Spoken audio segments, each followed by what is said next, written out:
That was, we would have went to go. I've seen that. That's really good. So that was one of the. What is all that? Yeah, no. It was one. It's hard to do. Yeah.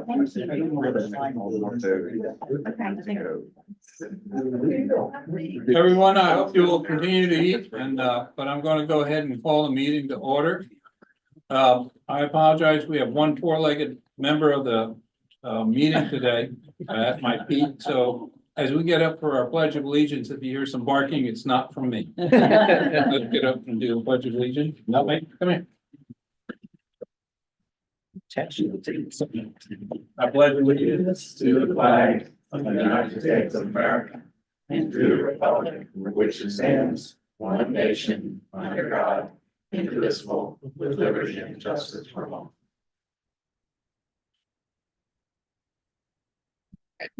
Do we have a quorum? All right, we have a quorum.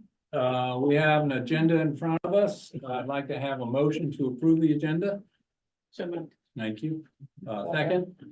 Thank you. All those in favor, please indicate by saying aye. Aye. Any opposed?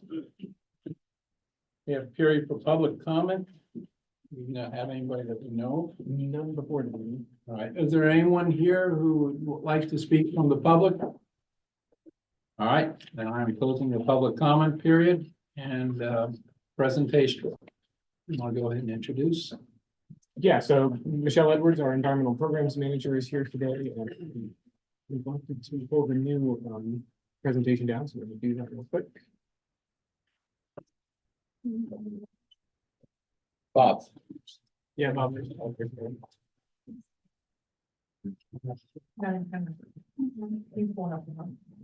Or no, Gus, former chair, we always have a seat right up here in this corner. I was trying to run. There's a seat here if you need her. I know, so I'm not really part of all Yeah, this. same here. So Oh, I no, feel like no, I'm taking stay. someone's seat. I need to sit there Bob, later did you get today. lunch? You want lunch?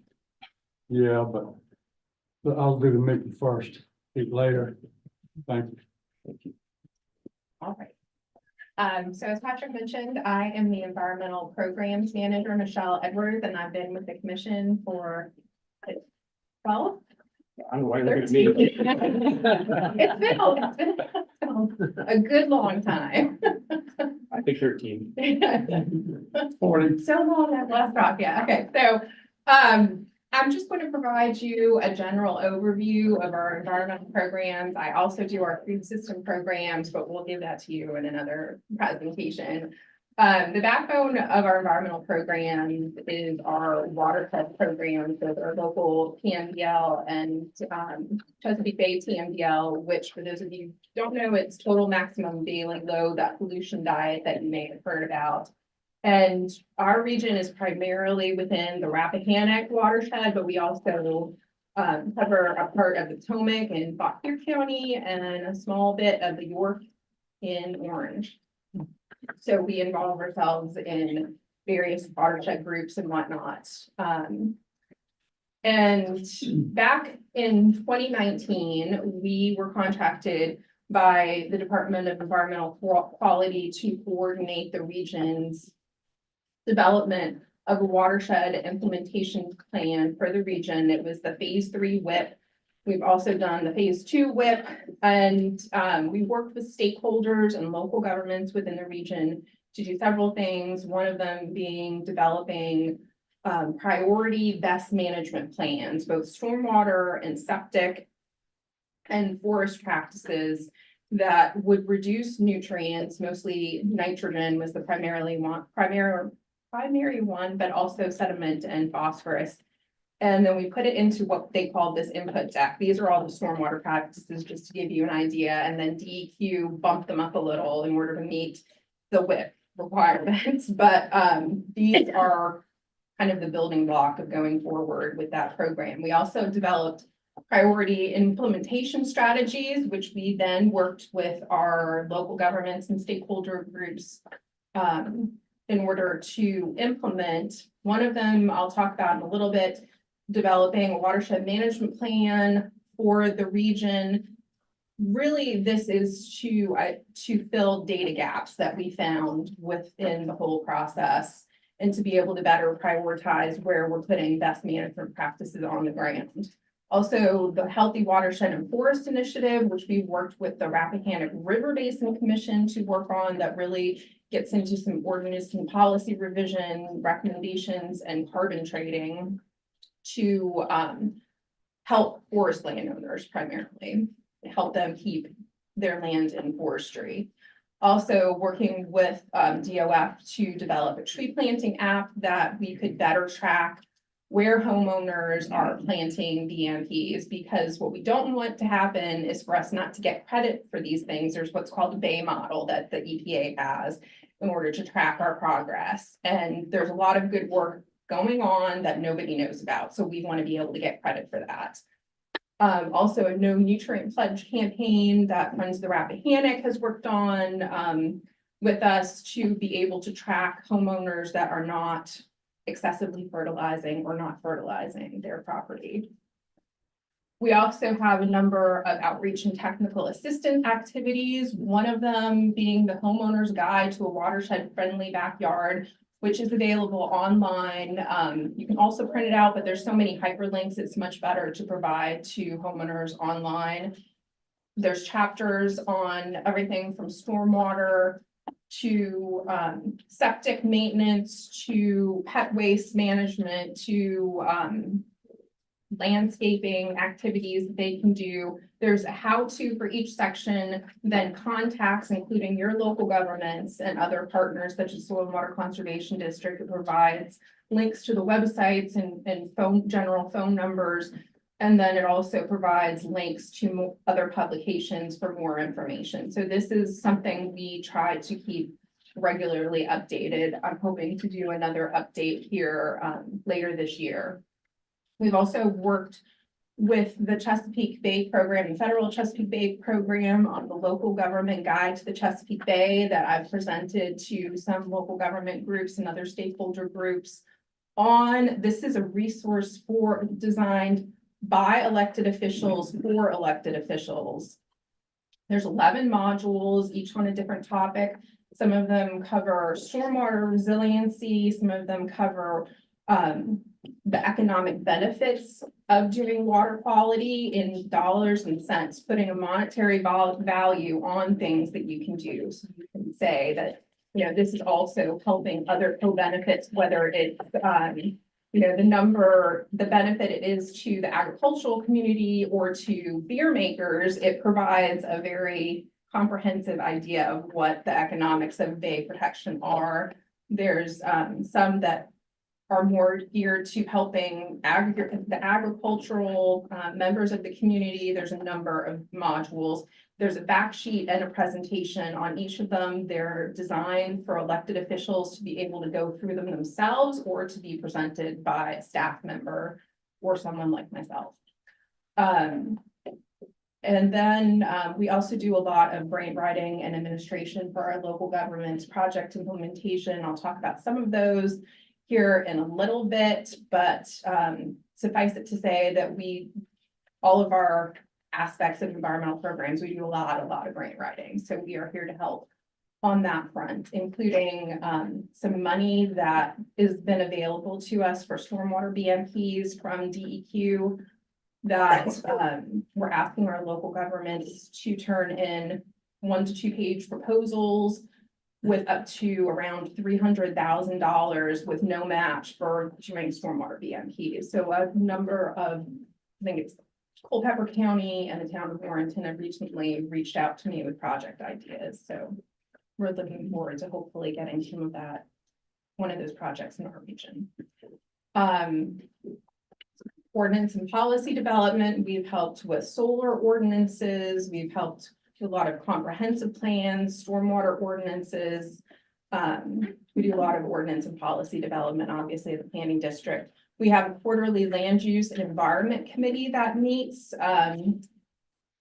That is when we last meet, but we do quarterly meetings. So the next one is actually November 21st. At 10 a.m., both virtually and here at the commission. We have a presenter that usually comes in and then also update staff and stakeholders on what we're doing here at the regional commission and what everybody in the region is doing. And we look at this group also to provide us some input and guidance as well. I've been active on the state Chesapeake Bay Stakeholders Advisory Group. That group hasn't met in a couple of years, but we're hoping that it eventually will get its self up and running again. It hadn't met since the pandemic. But I'm also active on the Chesapeake Bay Local Leadership Work Group. That is a work group of the Chesapeake Bay designed specifically to provide that conduit between local governance and the Bay program. I've been chair and vice chair of that and tried to really get some good programs within our region and make best use of that. Back in 2015, we, with our local governance and stakeholders, developed a green infrastructure plan that is what it really is 6 GIS maps and fact sheets on a number of topics that looked at natural assets within our communities and prioritize them in some way. And those are designed to be overlays, GIS overlays for you to use in your planning. There's no requirement of any kind with these. And they build it on DCR's natural heritage models. The one up there right now is our ecological cores model that really looks at wildlife corridors and rare, threatened, and endangered species and high value natural communities. There's also a layer on forestry, forest economics, cultural and historic assets, agricultural, prime agricultural lands, a watershed model that looks at more water quality areas to protect, and also our conservation lands, protected lands. And if you have any questions as I go on, feel free to ask. There's, let's see, so what we've been working on most recently has been our Upper Rappahannock watershed plan that I mentioned before that grew out of the WIP phase 3. And it's really a GIS data clearinghouse for the region. All of those data sets that you see up there, I definitely will not go through them all, but it gives you a sense of what is in there. And it's something that our stakeholders asked us for because there's so many different great data sets at the local, state, and federal level that are all over the place. And this provides them in one GIS platform for our partners to use. It's not designed for the general public. There are some sensitive data sets that are on here, like the natural heritage, rare, threatened, and endangered species data that we have MOUs for in order to be able to access it. So any of the partners that want access to this clearinghouse also have to sign an MOU to be able to get it. So it's very easy. It's all online based, but it does allow for that sensitive data to be able to be shared. And if you don't know if you have that data, you can ask me and I'm happy to tell you if not, or if you need to get an MOU for it, because I don't think all of our localities have necessarily signed up for that. But it is something that we've had for the last year or so, I guess 2 years, and we have done a major update this year on it. And that's through our National Fish and Wildlife Foundation grant. We also, through the National Fish and Wildlife Foundation grant, have developed a BMP prioritization tool. We hired the Chesapeake Conservancy to build this for us. It looks at 9 priority stormwater BMPs and 9 priority agriculture BMPs. And essentially, there's a number of overlays too, like parcel data and sewer service data and a number of things that you can pull up with it. But it looks at where on the land can you put these BMPs? So where are the opportunities to put them? And so you can use it both at the regional level, the county level, the site level to determine what BMPs are available to you. And it is an online, it's available to everyone. That one does not require any sort of MOU with it. That can give you the link to that. It has been made available through our Land Use and Environment Committee. Recent best management implementation projects, we've had Department of Forestry Trees for Clean Water grants with Culpeper County Parks and Rec and the Friends of the Rappahannock to plant trees on, I think that one was Len Park, I want to say. We've also had our National Fish and Wildlife Grant that provided cost share matching funds for BMPs and John Marshall Stormwater Conservation District's VCAP program, which is more designed for homeowners, but it also can be local governments as well. There was a converted wetland and bioswale project in the town of Warrenton, and Culpeper County is working on a permeable paver and bioswale project at the Carter Center. We also work on hazard mitigation within this program and flood resiliency. Right now, we are working with our project management team, local emergency managers, planners, and other stakeholders to update our regional hazard mitigation plan. And as part of that, we are also incorporating a resiliency plan. So it will be one plan that covers both DCR's requirements and FEMA and VDEM's requirements. The draft plan will have a public meeting on October 7th that's open to the public to review the draft plan, with plan adoption anticipated at the end of the year. If you have any questions about this, certainly let me know. We work really hard to make sure that all of our projects talk to each other. So when we develop draft regional mitigation actions, our regional mitigation actions also include things like stormwater BMPs and tree planting and pervious surface removal and water supply planning. So it does obviously include things that are more emergency management oriented for sure, because that's the backbone of the plan, but it also includes some of these less likely projects, I guess you would say, things you wouldn't normally think of as emergency management. But those are all things that certainly help with flood resiliency, which is one of our biggest hazards in the region. We've also worked with the Rappahannock River Basin Commission to install stream gauges along the Rappahannock to measure precipitation and water level. This is a safety issue in the region, as well as wanting for public property as well. So this helps our emergency managers with outreach and coordination within the region, and the gauges are now active and the data is available online in real time. Is that the limit to what the specification says, the precipitation and water level? It doesn't, that's all it does? That's all it's measuring?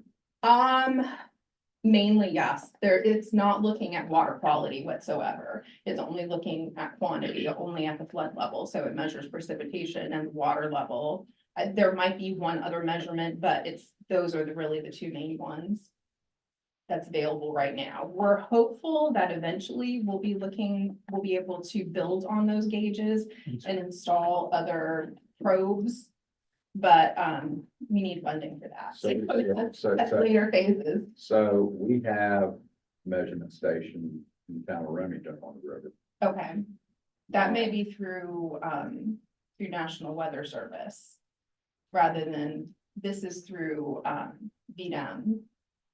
Through the VDEM, through Department of Emergency, Virginia Department of Emergency Management, like their iFlows program. Install these. That's what I've been struggling with getting definition. Yeah, those are the map, like, it's hard to see on this, but I can send it to you as well, that all those little flags are where the stations are. There's also National Weather Service station. I'm trying to get our station expanded to more like what the Fredericksburg has in regards to their monitoring process. Okay. In other words, there's like 5 or 6 things that's measured there. Such as, like, what are you looking to measure, for example? Water clarity, temperature, Okay, that kind of thing. And the one that's at Fredericksburg, you can access it via the internet. yeah. Ours, you Yeah. cannot. Yeah, these are, so Well, all you of can access these- Remington from the internet, NOAA's site. All these are folded into the NOAA's Yes, stream monitoring website as well. I can't see that as town of Remington's monitoring system. It's not part of this network, but it's Yeah, okay. available. It is. Yeah. But still, I'm only getting 2 data points rather than the 6 that would be available at Fredericksburg has. That's what I'm interested in. That's what any fisherman's gonna look for. Dissolved oxygen. This the level. We can talk after. I have fun with that. Yes, sir. Michelle, the October 7th public meeting, where is that held? That is being held at the Culpeper Sports Complex. Right. At 4 to 7, 4 to 7. and it's open house. It's an style, open so house. Yeah. Don't be there for 3 hours. Okay. You'll be there, but you- Sounds good. Yeah. Okay, great questions. We've also worked on this summer or continuing to work on an urban heat island analysis. So this combines citizen science and GIS to identify hotspots within the region with a goal to raise public awareness and develop strategies to address the hotspots through tree planting and impervious surface removal. So essentially, you have areas where there's buildings, there's parking lots, that type of thing without tree cover, and those areas are seriously heating up. On July 21st, we had volunteers reporting air temperatures across the region. I can say I was at Yowl Meadow Park, and the hottest temperature on that park was the playground. It was about 100 degrees. So you can really, it is both a health concern and environmental concern as well. So we are now working, John Otto, our GIS planner, is working to analyze the data and map that throughout the region. We're planning on it for it to be completed by the end of the year, and it's funded through a DOF Urban Community Forestry grant. We're then hopeful that local governments might want tree plantings within the region or other BMPs to address some of those hotspots. In addition to all of the Chesapeake Bay TMDL work, I mean, ultimately, even though it says Chesapeake Bay TMDL, all that work benefits local streams. It's not only benefiting the Bay, it's benefiting our local streams first. But there's also the Chesapeake Bay TMDL mainly deals with nitrogen, phosphorus, sediment pollution. There's also local TMDL implementation plans that mainly address E. coli pollution. And we've worked on a number of those with DEQ. You see this map that shows all of the areas that we've done implementation plans for, and all of that is voluntary. The point of this is to get cost share money into the hands of the people that need it. So primarily the soil and water conservation districts are the ones that are using this money to help farmers and homeowners with things, with nutrient management plans and agricultural best management practices, but also septic cost share through this program and some stormwater management as well. We're currently working on one that you can see there in the Stevensburg area that's in progress right now. And the one we did before that was in Upper Goose Creek in Fauquier County. Then I should point out, so you can see that map of the whole state and how many are concentrated in our region compared to the whole state. So we've really tried to work hard to get that federal and state money in our region. These are the projects that are currently going on, 319 funded projects. You can see which ones. The purplish is currently active Culpeper and Soil and Water Conservation District projects. The blue is John Marshall, and then the orange is the joint effort through Friends of the Rappahannock and John Marshall Soil and Water Conservation District. So our ultimate goal is to cover the map, so then the districts don't have to tell homeowners, no, you can't get this funding because you're not located in the right place.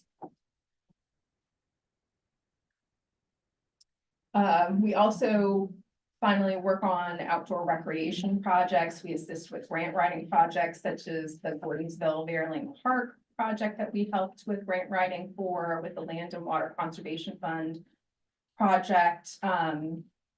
We have assisted with DCRs compiling the regional input for potential projects for the Virginia Outdoor Plan. Essentially, when you provide us input for the Virginia Outdoors Plan, it goes in the Outdoors Plan, then you can apply for grant money.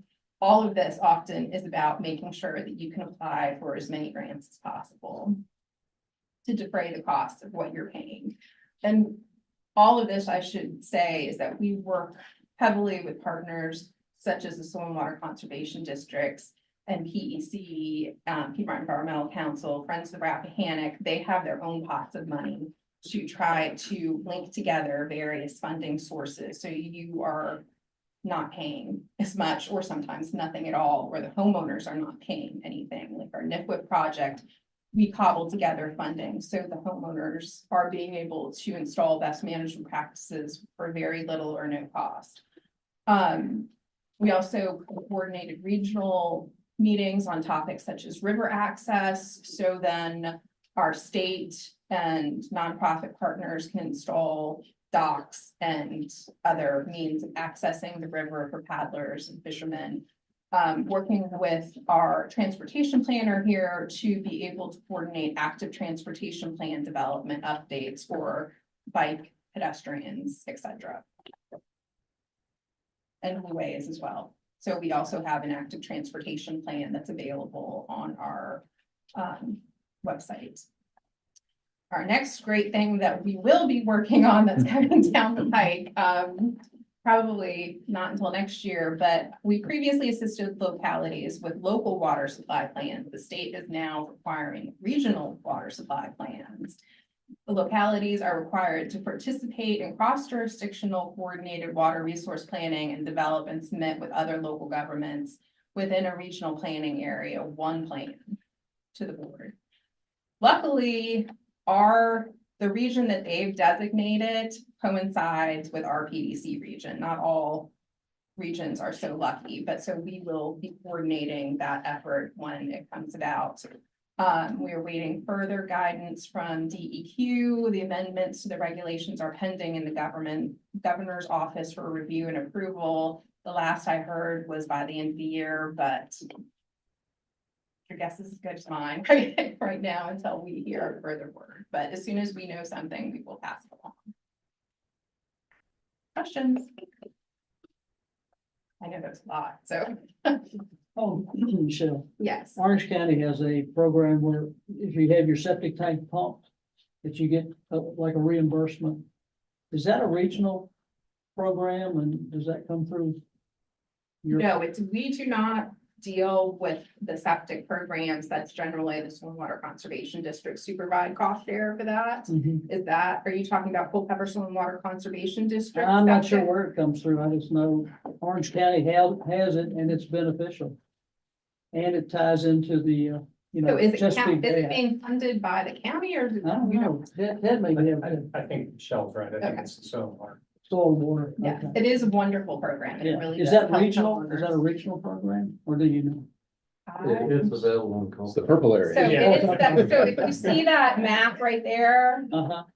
the purple area and, the purple area really is what is available right now. We're working to get the yellow area as well by the end of the year.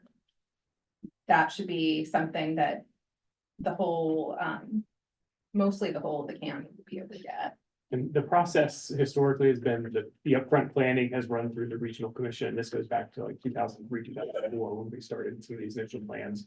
And then the funding, DCR and DEQ prefer the funding to go through the Soil and Water Conservation Districts because they do cost share on other programs too. So it's been beneficial. I think we end up seeing the funding come through on the front end to make it available, and then the Soil and Water Conservation Districts. That really Is it both sides, the York and the Rappahannock? In this case, yeah, because I think like if you look at the green areas there, those are the areas where the implementation plans are already in place. And so they have access to that funding, and so that would cover. Although the York, I guess, is just that small area. It looks like it's got E. coli, TMDL, but that's. I mean, what I have been told by the Soil and Water Conservation Districts is that, especially for like Orange, where you see that there's only teeny tiny little areas that are not included in the TMDL implementation plans. They've applied for what's called 319 money. It's EPA money, but it comes through DEQ. They've applied for the whole county to be able to get it, so they wouldn't have to tell Joe homeowner that's in that little tiny sliver, because it's so hard for them, because then homeowners get angry and upset. And yeah, it's not, it doesn't look good on a brochure, so it's much better to be able to say they can do it for the whole county. So, yeah. They've been, successful over the years to be able to extend the program through their whole soil and water conservation district. Now, John Marshall covers Fauquier, which is different, but they've also, over the last maybe 3 years, been doing a septic cost share program as well. But theirs has not been for the whole county because they have much smaller areas that are within the TMDL. It's just within those green areas, really, I think. Thank you. If that makes sense. I hope. Any other questions? Michelle, thank you so much. You're welcome. Very good. If I could be a bad host, if you're not a voting commission member, I could get you to sit on one of the chairs on the outside. I've got 3 of them that came in, and I'd like to be able to sit at the table. That's not bad. They're doing the job. Not bad, just me. Yeah. I'm not a voting. Oh, sure. Do you think, I appreciate it.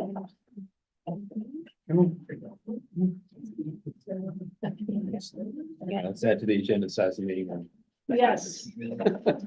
I will say, so the chair actually brought something up with me before. We'll talk about it. Your lobby doesn't need to be that. There's this. All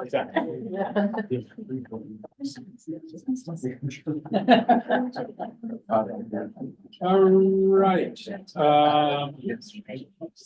Patrick, anything that you want to talk about in any of these 4 areas that have been planted?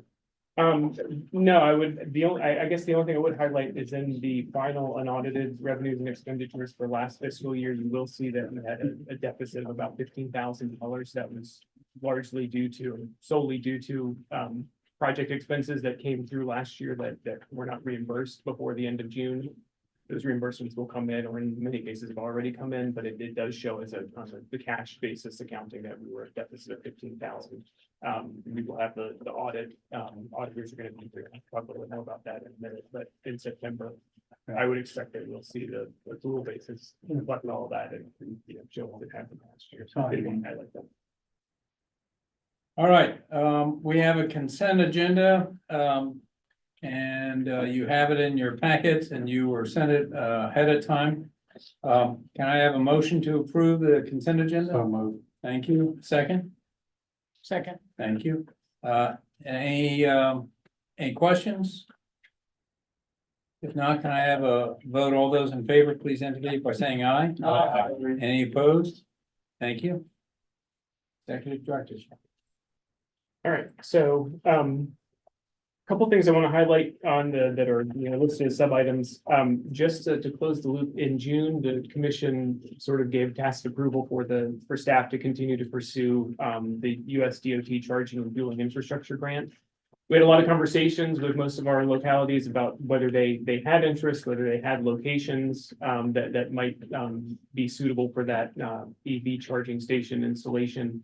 I think we ended up with about 10 to 12 locations across, 5 or 6 jurisdictions, that the jurisdictions were interested.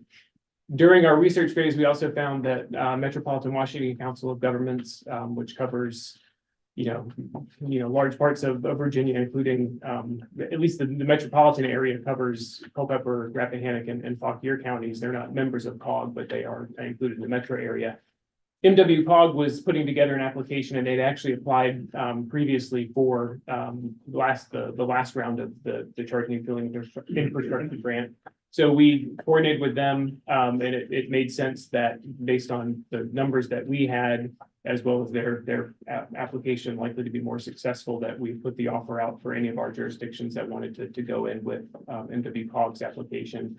And we ultimately made the decision that we didn't have, the timing just wasn't right for an application solely from this region. To my knowledge, Orange County did submit a letter of intent to go forward with MWCOG's application. I'm not sure if Gordonsville did. I know they were still discussing it the last time I had spoken with the town manager. I think the long story is we did some good research, and depending on how that application goes, it may be something when this program comes around next year, we're a little bit of a step ahead. The other biggest question on that, just like with any grant, is with the 20% match, where's that match going to come from? And I know that was the deciding factor for a lot of the jurisdictions here, was we just can't commit to it because we don't know a final amount, but also B, we're unsure of the total cost and where that money would come from. So did want to follow up on that just to let you know. The other item, one of the attachments included is just every 10 years, the Department of Housing and Community Development is required to, after the census data is released, to go through a process where they review the planning district boundaries. There's an open comment period right now on Virginia's town hall, where you can submit your comments, whether you feel like the boundaries should be changed or whether they should stay the same. I share that with you just so you know locally, if you want to make a comment that you can. There's not a requirement that the commission takes any action on this unless you so desire. But I put that out there mostly for your local use if you want to make a comment on that. I think as of an hour ago, there were 2 comments, both were in favor of keeping everything the same. It's a question of whether we all like each other. I think it's not to go too far down into the rabbit hole here, but when PDCs were first created in the late 1960s, they were divided up, and I think it sort of made logical sense. Well, what do you want to move between if populations change? I think in practice now the option is more often that if a county specifically prefers to be in 2 PDCs, that's what they do. And there's 4 or 5 counties across the state that just pay dues to be in multiple planning districts. That's their discretion. And then the other thing I included is, again, just for your awareness right now, we have been our commuter services program, which is one that we actually don't talk about too much, but we have a mandated strategic plan that has a 5-year horizon for the commuter services program that we're updating right now. The draft of that plan is included here in your reading pleasure. The big picture on that one is that we don't anticipate significant changes to the program. As a program that's funded 80% through state funds out of the Department of Rail and Public Transportation, and 20% of the local dues, 20% local funds, which we source from the per capita dues rather than a separate request. But we don't anticipate significant changes to the program that would require additional resources over those 5 years. And then the only other couple of things just in the written report that I want to highlight. Congratulations to Michelle. This is not environmental related, but on the farm to school side, Michelle and Mallory Grady were successful. And maybe you saw the press release on a USDA farm to school application we were awarded last month. And that grant is going to allow us to assess procurement needs with our school systems. The school system nutrition programs have been great partners in getting that program up and running over the last 3 to 4 years. So we're going to assess some of the procurement needs that are really limiting the use of local foods in schools. And then the other piece of that and is a pilot program with the Carver Center, the Carver Food Enterprise Center, where they're going to provide, take in local food and provide lunches monthly to Rappahannock County as the pilot program. Michelle, anything I misrepresented there or highlight? Well, the meals that the Carver Center are going to provide are processed to some degree. I would say they're in a form that the school cafeterias can use them, because as you might know, scratch cooking is not so much a thing anymore in our school kitchen. So this really tries to remove that barrier within the schools, but it also is going to not just look at what the schools need for procurement, but what do the farmers need in order to be able to provide food to the local government. So it's kind of a SWOT analysis on both sides, see where those gaps are, and then where our processors and other partners can be able to bridge those gaps. Thank you. Michelle mentioned the open house on the 7th for the hazard mitigation plan. Thanks to many of you that have been participating in those project management team meetings and providing feedback on that plan. One other upcoming event, the day after that, October 8th, many of you may have been to the annual volunteer appreciation event at Old House Vineyards for the Regional Transportation Collaborative. That's going to be on October 8th, again at Old House. Just a real great opportunity to come out. All of our partners working on the Transportation Collaborative, including Voltran, Lowlink, Rappahannock, and Compass, all the other transportation partners, just thanking the volunteers for their efforts. And then just to put in a very early plug for in the new year, we're gonna have complete turnover of officers. So our officers are at the end of their 2-year terms as the chair, vice chair, and treasurer, 2 of whom will not be on the commission at that point anyways, given their pending retirements from service. So we will need a new chair, vice chair, and treasurer. So just kind of keep that in mind as the nominating committee will be appointed later this year, and they reach out to you, consider it. That's all for me. Thank you. All right. Old business. I want to be sensitive to our time, so if possible, I'd like to go ahead and look at 5-minute increments for talking about the broadband. Otherwise, we can, speaking of going down rabbit holes, we can end up going down a rabbit hole on that. But I would open up discussion over broadband projects. Any updates or any information that people want to share? I just love to hear great stories out of Culpeper. We continue to be frustrated with Pole Points. They are redesigning their network to be largely underground, except in the Dominion areas. They seem to get along fine with Dominion, not so much already. But they have begun applying for significant amount of permits from VDOT, and they still insist, much to my disbelief, that they'll be finished with 80% of the project by the end of February. So stay tuned. That's some other guy's problem. The 80% of the last mile as well, or just the main? Yeah, range? they're saying 80% of the 4,300 homes they're supposed to serve will still be on time. And we expect that they'll start on our much delayed project after they finish yours. Well, We hope. don't hold your breath. That goes for Janelle too. Right now. All right. Anything else on that? Thank you for that feedback. Yes, sir. Warrington, Glow Fiber has been laying optic cables throughout the town. We granted that opportunity a year ago. And now they're trying to sell it where they claim superiority over Comcast. Because the optic cable will go directly into your house and to the router, rather than what Comcast does, which goes to coaxial cable. And so it's a big project, and they've involved, I think, every street in the world. Bill, is that including the business area on Main Street? I don't know. I'll have to. I don't think so. When you see them down there, they didn't see them down there. They made a ruckus. Yeah, okay. Good question. Orange County hit 5,000 customers last month, I think. We had a little celebration at the customer's house, building and what have you. We're in the process of upgrading our 10 meg hubs to 100 meg.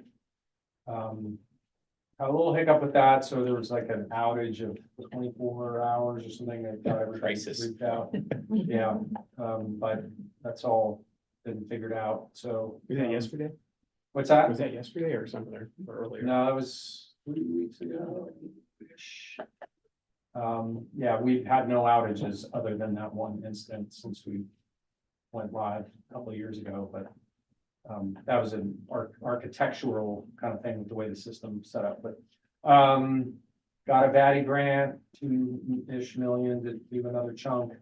And I think one of the big news things is the partnership with the town of Orange.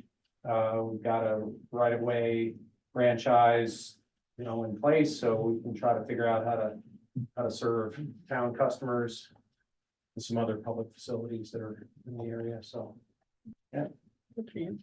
No problems in Orange County. Everything's great.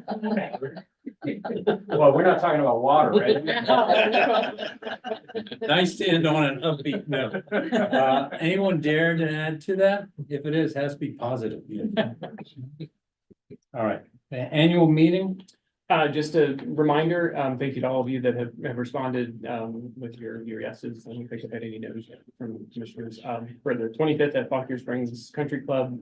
Speaker is I've got multiple recommendations from many people in the region that I've heard him speak before. Asa Estlocker, who has a very, wide, background in terms of journalism and now works for Renaissance Planning, but talking about storytelling for, engagement and, sort of building up your locality's case for, community development and other things as well. So excited for that. Also happy to share that we have got the executive committee received we had 2 nominations for both, Government Leadership Award and Citizen Leadership Award. Executive committee has responded to me, so we've got those finalized, and I'll be confirming with both of those individuals to be there as well. So we're good for that. The other thing I wanted to bring up, I've had a couple of jurisdictions that have reached out to say, do you want like door prize, raffle, gift basket type things? My nature is not to make that ask, but if you're interested in doing that, certainly I think people enjoy it. I wanted to tell every jurisdiction, hey, bring a gift basket, but if you want to, that's certainly appreciated. And I'll let any of you that want to, put pressure on each other to do that rather than myself. So. As I recall, one of the recipients won the big gift basket. I think so, yeah. That's right. All right, new business. Local funding request. All right, so these are the annual, the 2 funding requests we make annually. We've got the per capita dues rate and the Foothills Housing Network capacity request for serving as the lead agency for Foothills Housing Network. They're both flat from this current fiscal year, as the memo states. When Fauquier County went to a 2-year budget cycle, that sort of became our informal process to make that request and just leave it flat for the 2 years. And so that we're entering a 2nd year. So this is an easier one on staff in terms of telling you what the changes are, because there are any changes from last year. So, I would note that the 83 cents has remained in place for 10 years. I know last year when we were talking about this, that one of the tasks for the executive committee was to do a little more review on that and then see where that, if there was a change that might be required, and that would be something that we would do before next August, when we come back to the next 2-year cycle.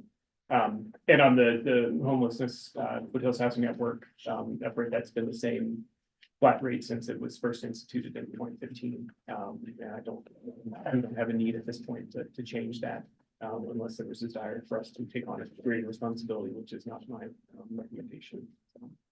So we need to have a motion to approve those requests. Make those. Correct. I'll give you the motion.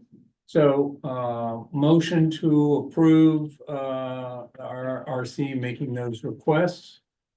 I have someone make that motion. Move. Thank you. Second. Thank you.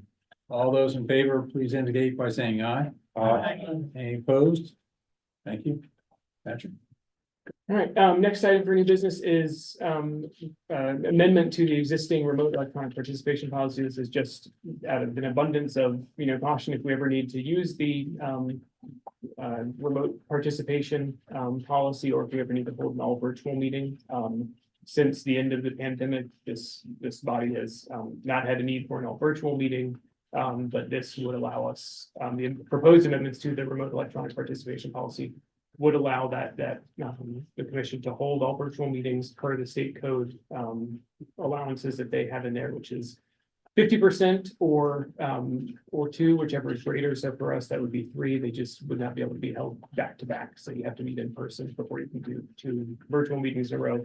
And it also updates the individual remote electronic participation policy. So if you have a personal matter or the other things that are allowable in state code, updates the policy to be in compliance with state code there. I'm happy to answer questions on this, but this is really just an effort to make sure that if we need it, we can have it. You have this flag to come up every year. Yes, because I anticipate, and I'm sure you do, changes from the Well, general. it's now required to be approved annually. And that actually, you're right, that is one of the things that here it is on page 3. This policy shall be updated and readopted at least once annually, so. Something to look forward to. All right. And if I might, before we take a motion, I would say, the other thing, the conversation of, having a full conference room, which Traditionally, I've seen that in February, and by August, it's not as full, and so that's not been the case this year, which is great. Appreciate all of you being so attentive and willing to take on that responsibility and be here. I think that's one of those conversations where we have this if we need it, but it's also a conversation about where do we hold meetings as well, which I think the chair brought up earlier about, potentially reinvestigating or doing the moving around the region, going to each of the jurisdictions and allowing different areas to host, rather than meeting here constantly. So. I asked Patrick just before the meeting to find the 2 or 3 jurisdictions that have had the longest time period since they hosted and try to approach them first and see if they want the opportunity to host. I think we did that, but once annually? Well, we have the annual meeting, which rotates around, but during the pandemic, we went to each of the 5 counties, whether it's in one of the towns or another location within the county, and actually we went to most of them, all the counties, if not each of the towns. So did we do each of them, each of the 5 counties each year, or did we do one a year? Well, during the pandemic, we did these meetings around because we needed a bigger space. Right. Right. The annual meeting, we are on that rotational basis. Okay. So it's something that we'll explore further, but yeah, if you are interested in hosting, I would love to October have or December. feedback. I mean, I found it was helpful. I forgot that was during COVID, but I found it was helpful just to get a chance to see other jurisdictions and see other places and get out of here. I especially enjoyed, I enjoyed them all, but the Carver was very illuminating for me to see what was going on there. And so I would love to hear any feedback from members. Any thoughts? Sounds great. Hard for us to host. There you go. Yeah. We'll find a wire. We were in town hall, but I mean, we were at Fauquier Airport, or Warrenton Fauquier Airport, we were at Harbor Center. I think we're at Prince Michelle, County New Government Center. I think actually we did one at the town public works facility in town. So yeah, we were all over the place, town hall in Warrenton as well. So Maybe what we can do is we'll be doing one a year outside. That way it won't put too much of a strain on people, to allow us to get out. And it'll make people want to stay on the RRRC just so they can go around and see all the different jurisdictions. All right, we have a motion in front of us to adopt the remote electronic participation policy. Can I have a motion to approve this action? Make the motion. Thank you. Second? Second. Thank you. All those in favor, please indicate by saying aye. Aye. Any opposed? Thank you. all right, I bring up that we have what's labeled as the 2025 regional legislative priorities and program discussion. What's included in your packet is the past year's 2024 regional legislative platform. This is largely developed by, largely it's carryover from year to year, but it also gets reviewed. The commission, I think, saw it in October and December. The chief administrative officers will review this and make recommendations to Eldon James and Associates, who is under contract. We use under contract that Fauquier County holds. And then, this is provided to you so that if you have things that need to change for 2025, they have that opportunity. I also know that Fauquier County has made a decision to separate from working with Mr. James individually, and so I invite Ms. Downs or Ms. Broadus to kind of speak to what they're going through right now. So recently we made an agile change to our legislative services. We partner with the commission to hold the piece for our combined resources. We are still, I have not presented to the board where we're headed, but I do think we're looking for liaison services as well as regional partnerships. So I think for what I need to know from you all, do we want to continue for this year? So do nothing, right? Stay the same. And at the end of the year, Fauquier County will still continue to get the dues back to pay Eldon James services. And then would you like to be part of the RFP process for future planning for services? There was a third one, but. Would the RFP work through you, Patrick? No, the way it worked 3 years ago in 2021, Fauquier County handled it. It had a task that was specific to a regional approach to legislative services. There's actually the role that we play is just coordinating. The financial piece runs entirely from Fauquier to the other jurisdictions that would contribute a little bit to that regional approach. Any comments? a low threshold bar to be involved in the RFP. I think that makes a lot of sense for us, and I would like to be involved in that. I'll speak for my board. As the smallest jurisdiction in the commission, or one of the smallest, will support it also. Okay. No objections from Orange. Okay. Thank you. All right.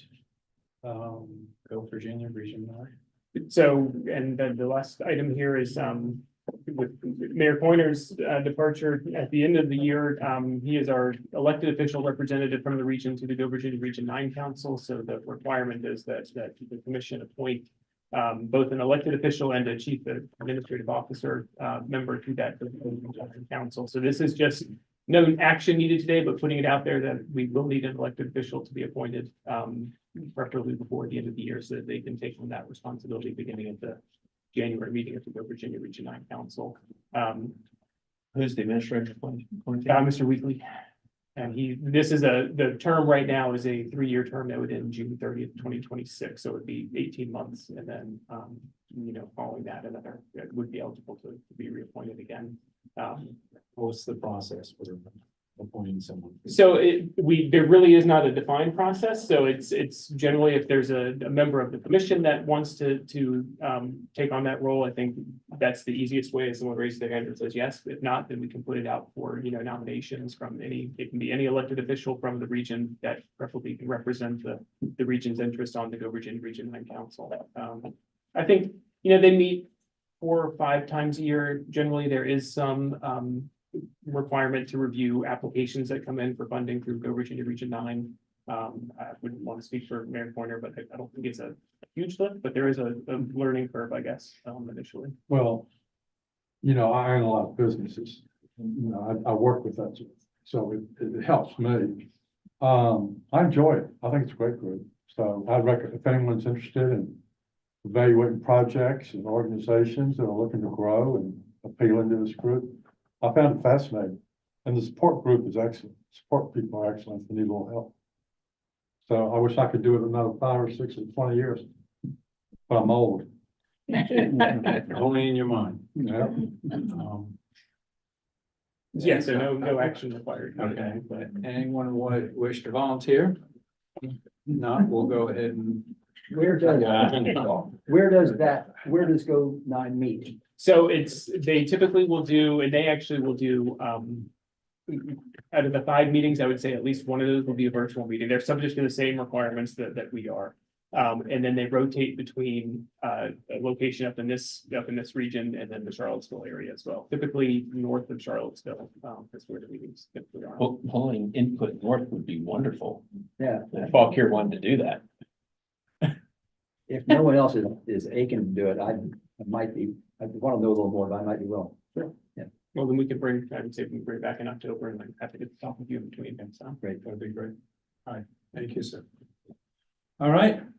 I commend commissioners. We actually got out of the regular part of the agenda ahead of time. Do we have a closed session? we do not. All right, with that, we'll have a regional roundtable. Mr. Pointer, do you want to start us off? And we'll go around clockwise. Well, I'll just say that, the only real news is, we finally got our parking lot finished. It was really the last thing on our downtown project, finished about 5 years ago. And everybody said, why haven't you repaved it? Well, the reason the original one didn't last any time before it cracked up. Tons of issues, lots of engineering issues, stormwater issues that were tearing it up. So we had to do a whole lot of engineering and gimmickry stuff to repave our parking lot. Cost about $500,000. That cost almost as much as their town hall. But when they built that town hall, Dick and them should have done more work on the parking lot then. But anyway, it's been quite an ordeal. We took down a very old, I guess went back to the 20s or teens jail, which was Vincent's office, our public works office in the shed there. A lot of people didn't want that to go down. They thought it was so neat. The walls, Sing Sing is not, the walls were like this thick. This is like for an overnight jail, right? How's they gonna have time to dig through that thing? But people are fascinated. There's a lot of scrubbed people in Gordonsville. I had to keep them in. Well, I wasn't around when that jail was ever used, but I assume somebody had too much to drink and they stuck them in there overnight like Otis, you know? So I wouldn't think they'd need this 4-foot thick wall, but it was solid. And so that was major. We had to get special equipment to come in and take it down. They couldn't use backhoes. Anyway, I wish the parking lot would have been built as well as that. So we took down a lot of buildings associated with it. The parking lot's about twice as large as it was, re-engineered, repaved, and so now downtown has a lot more parking, which was the last leg of our downtown project. So 6 years after the project is over, we may have our ribbon cutting. Yeah. But anyway, whatever, take what you get. That's finished. Nothing else really going on except we started the new pool. So the park has been, it's on, you see pictures online. The area, overall, we took down three houses. Bunch of trees. We're gonna plant all new land, you know, proper trees rather than scrub dying. Make sure Michelle knows about it. Right. Well, they're gone. No, Don't tell her about taking probably down. ones are gone, but they are gonna be more than that, healthy going up. And Grella Nursery is gonna do like $200,000 of that for us free. That's one. And they do great work. And so the trees and shrubbery will look better. And the park itself is about 3 times larger than it was. The pool is gonna be maybe not quite 3 times large, but certainly it's pushing 3, more than twice as large. Anyway, looking forward to all that, but that'll be for someone else to take to completion because I'm scooting off before December, you know, that won't be finished till next year, those things, so, you know. Great legacy for you. Well, you know, to me, you don't worry about that or your title. You just do the work. You can look yourself in the mirror if you do things right. And you smile and go, I did the best I could. That's about it. So to heck with legacies. You just do it, you know? Thank you. Thank you. Just a quick update on our fire and rescue legal saga, if anybody's followed, the board of supervisors appointed a new set of officers for one of the volunteer companies. They objected to that, filed a lawsuit. Circuit Court ruled in our favor. They appealed, the 3-member appeals court sidestepped the issue largely and said, well, if the law does apply, then it doesn't say removed. So you can't remove them, but we're not going to comment on whether you can appoint them or anything else. So then in a very interesting turn of events, their attorney appealed that favorable ruling for them back to the appeals court to either rehear it or go on the full appeals court. So that'll be interesting. The Board of Supervisors has signaled they're ready to go to the Supreme Court if we get to that point. And then the board selected Glave and Holmes to Richmond to design a new courthouse or an expanded courthouse. And we're kicking off on that. Tomorrow they'll be in town talking to judges and clerks and all sorts of people like that. The only thing I have is because I am now an EMT in our county, we are required to take a Virginia Department of Fire Programs, Virginia Fire Services, electric vehicle and lithium ion battery fire safety awareness. If you haven't watched this video, I would highly recommend that you do that. It makes me not want to have a battery in my house, let alone in my car. And the requirements for fire and rescue in a situation with especially a car, takes like, it's like 3,000 or 4,000 gallons of water versus 1,000 gallons of water to put it out. Can start it back within 30 days. You have to keep it housed somewhere safe so that it's not gonna, I'm like, why in the world are we even doing these as a country? But it's pretty scary, but it's nice to know if you're gonna end up on a call or if you have an electric vehicle or a battery powered lawnmower for that matter. It's an eye opener. Or golf cart. It's just crazy, yeah. But I would recommend, I mean, you can get an account on, I forget which government site it is, but you can set up an account even if you're not with a company and watch that video just to scare yourself. I have nothing today. Also empty. Yeah. Pool project broke ground, so we're excited about that. It sounds like we're about a week ahead of Gary on our courthouse expansion study and looking at that with Mosley Architects. Had them in town, like I said, about a week ago to meet with all the judges and sheriff and everybody involved. So that's a big undertaking.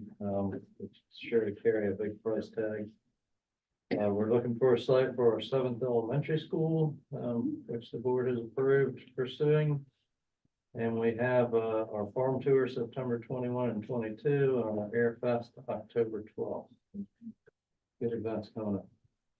That's all I got. Taste of the Mountains in Madison this weekend. That's pretty much the biggest thing all year. Pretty big. So, if you're not doing anything, come on out, but that's about it.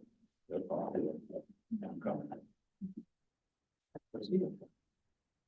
The only thing we have for the town of Madison is we have finally gotten a planning grant, a planning management, project management team for our sidewalk and streetscape beautification and all that. We have a committee that is going to be working together and start as far as what the site plan would be, as far as what we think. We know our stormwater would have to be the first thing that's fixed.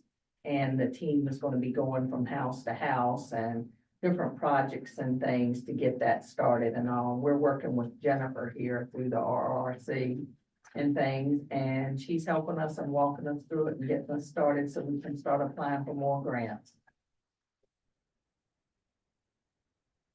So Orange County has this little thing called water issue. A week ago today, actually, there was a strange smell in water in Locust Grove, water coming from RSA. It was described as a petroleum/fuel type smell in the water. And out of an abundance of caution, a whole thing happened where there was a do not drink or do not use order put in place.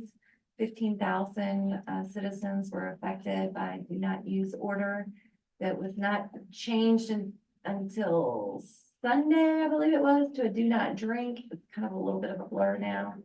And then yesterday, all of the do nots were lifted, but we are still receiving concerns.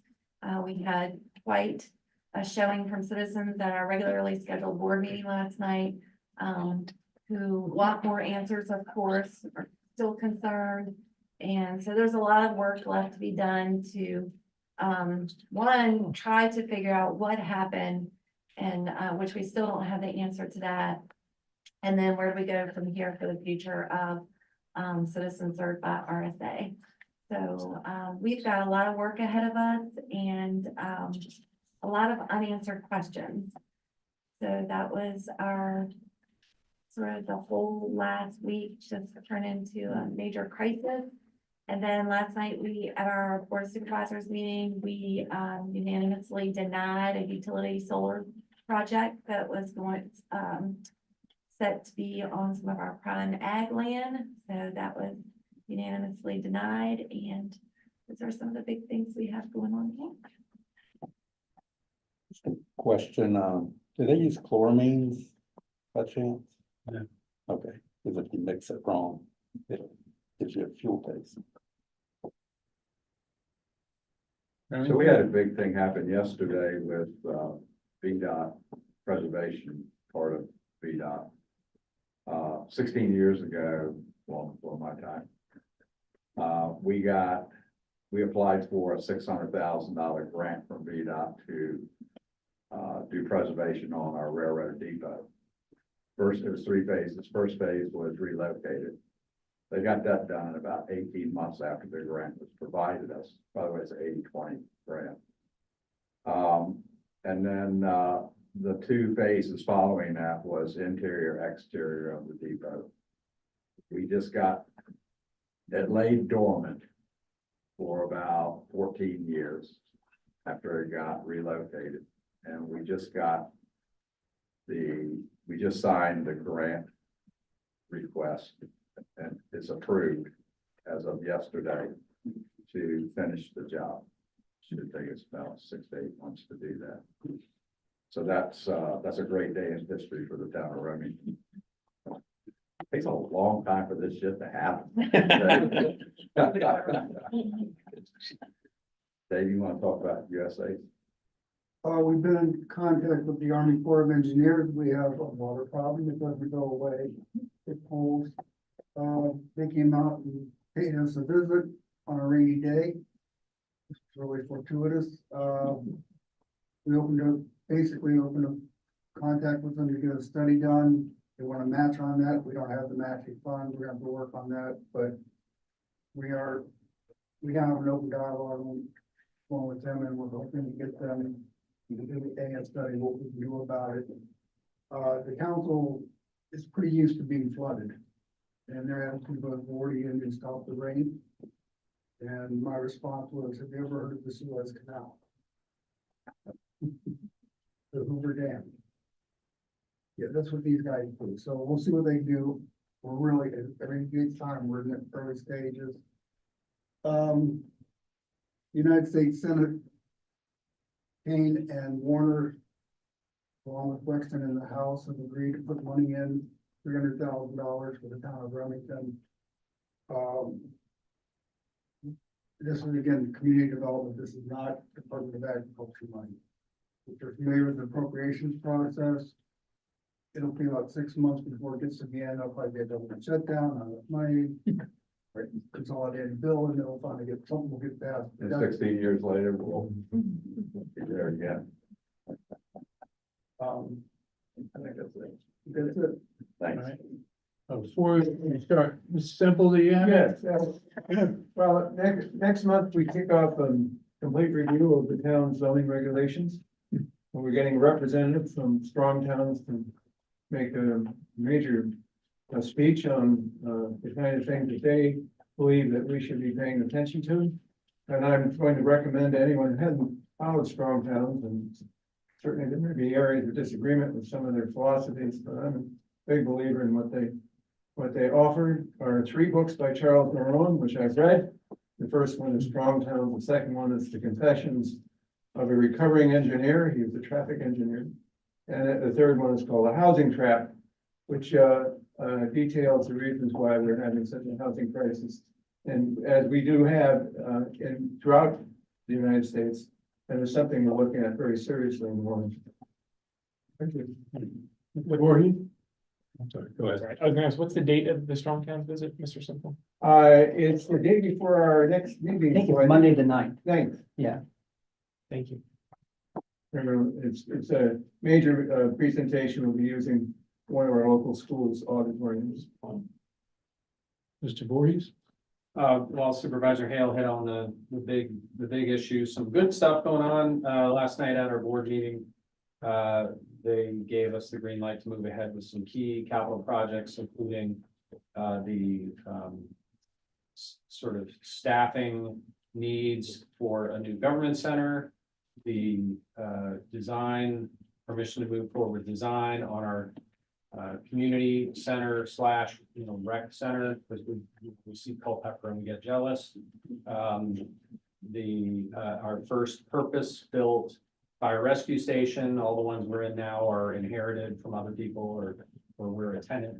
So this will be our first purpose-built one in the center of the county in Unionville, and we will also have a park and relocated solid waste convenience site.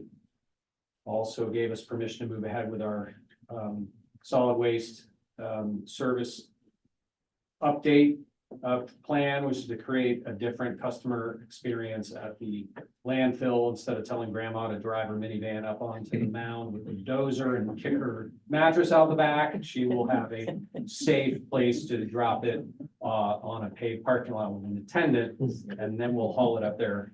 So that change is now going to be underway, and we're also probably moving more to compactors, fewer of the small open tops, because then we can haul it ourselves and fewer trips, save fuel, less wear and tear on equipment, blah, blah, blah. So we should save money and provide better service. What was the other one? Oh, and we awarded a contract to build 14 new hangars at our airport, which was 90% other people's money, so that was pretty nice. So a lot of other good stuff, and today was our juice event at at our Booster Park, so it's our employee thank you picnic, food trucks and prizes and all that stuff, and so that's why we were a little bit late trying to get skedaddle out of there. So even though we had water stuff, we're still having a lot of fun in Orange County doing good things. Thank you. I'll say, and we'll just start out with the water.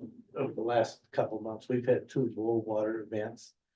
Each of them lasted, I mean, the repairs were like 3 to 6 hours. But it takes a couple of days to take that out by the time the testing gets back. So we had an 8-inch line main break and a 10-inch main break that caused us. Been rare, but you know, they happen, and then we got a lot of calls because we were the cause of their problem. Yeah, it's all on you. Yeah, It's all we got time. But anyway, there is, I don't know the date. If you remember, you know the date of there's a public meeting on the comp plan will be coming out.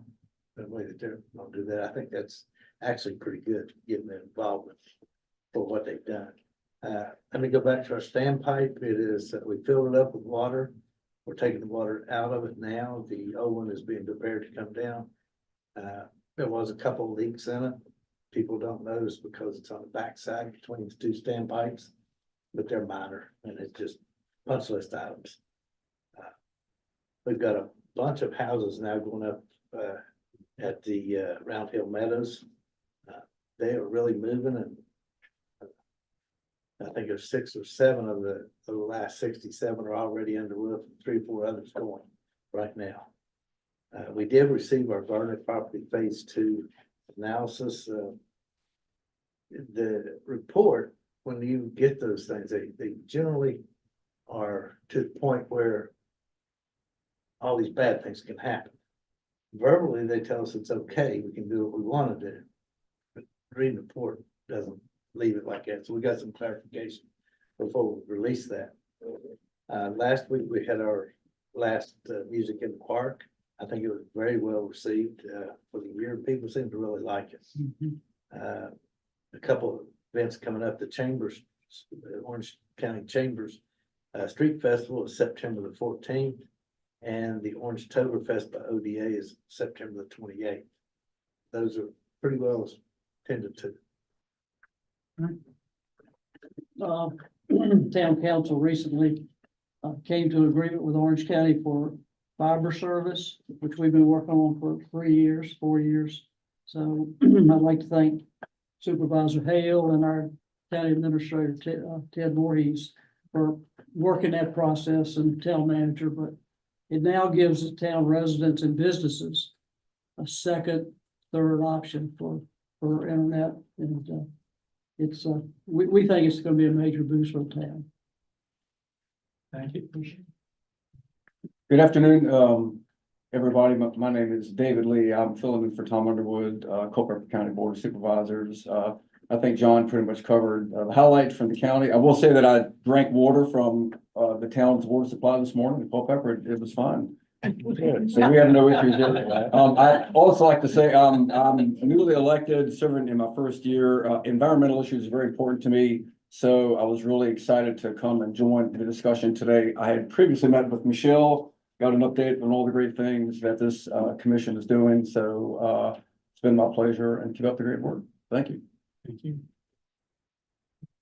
In the town, we finally were able to work it out with Norfolk Southern to be able to set our pedestrian bridge deck. We asked for 4 hours, they gave us 2, we had 10 minutes to spare. And no matter how many times you measure those things, you still kind of wonder whenever you see the crane setting it in place, is it going to be long enough? It was long enough. About 15 minutes after we set it, an Amtrak train went through, and about 15 minutes later, a double-decker train went through. So for anybody that asked, why did you build it so tall when you saw the double-decker go through? It's pretty obvious why it was that tall, because it had about that much room underneath it. So So that was a nice thing to get behind us. Other projects, we're continuing to work on a wastewater plant upgrade project. We're working on a wastewater effluent reuse project for cooling for one of our data centers. Doing some work on that and just some other various construction projects in town.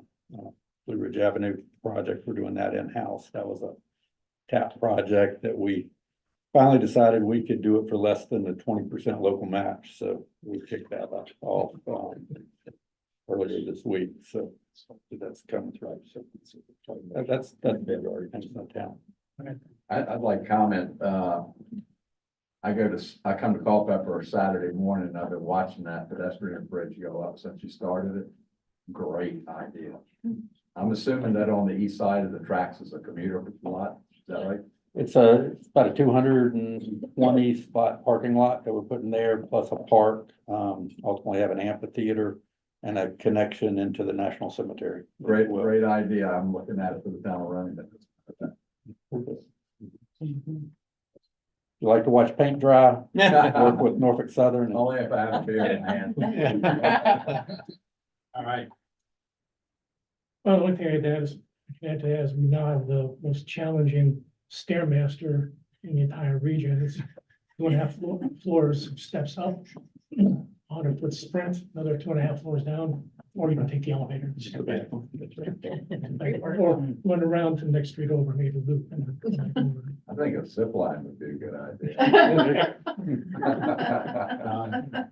Are you done, Dave? I'll go ahead and in town of Washington, we've got, we're getting to a point of closure with the county of Rappahannock on the boundary line adjustment.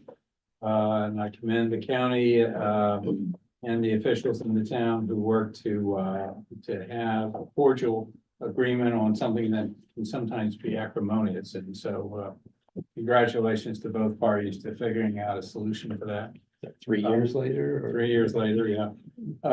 The Rush River, which has 16 affordable housing units, is well underway. The food pantry building has been opened. The other building, which will hold government and nonprofit offices, should be opening before the end of the year. And then I have heard that the housing will be open sometime in the early part of 2025. There's already a list of people who are applying for those apartments in there. It is a desperate need. So town's glad to be able to do something, and thanks to the generosity of one person who did this, a town resident, this whole project happened. And I think one of the things that is coming very clear, unfortunately, in our economic environment is that it needs to require the altruism of some wealthy individual in order to make this work. And it is indeed what was the final thing that allowed it to happen for the town of Washington. Town of Washington also has had its, I feel a little remiss if I don't talk a little bit about water. So we've had our water issue, and that is that when 50 years ago, or whenever they did it, and they put the valves in the water system, they went ahead and used cast iron bolts and nuts instead of stainless steel. So we are finding that out as we are in a process of trying to replace all of those. So we've had in the last 3 months, I think 4 or 5 water boil notices that we've had to do to our citizens. But hopefully we're getting on top of it, but every day is a new adventure. They're posted on your institutional users as well. Yes, right. The government, I'm sure, appreciates that. We received some grants we'd gone to the VDOT to get a TAF grant a year ago to build a sidewalk down the main thoroughfare that would connect this new area with the post office, with the new area and the post office with the main part of the town. We're anticipating that it would be in 6 figures. Cost of the project. VDOT decided that that was not exactly accurate, that they said it was going to be between $5 and $8 million.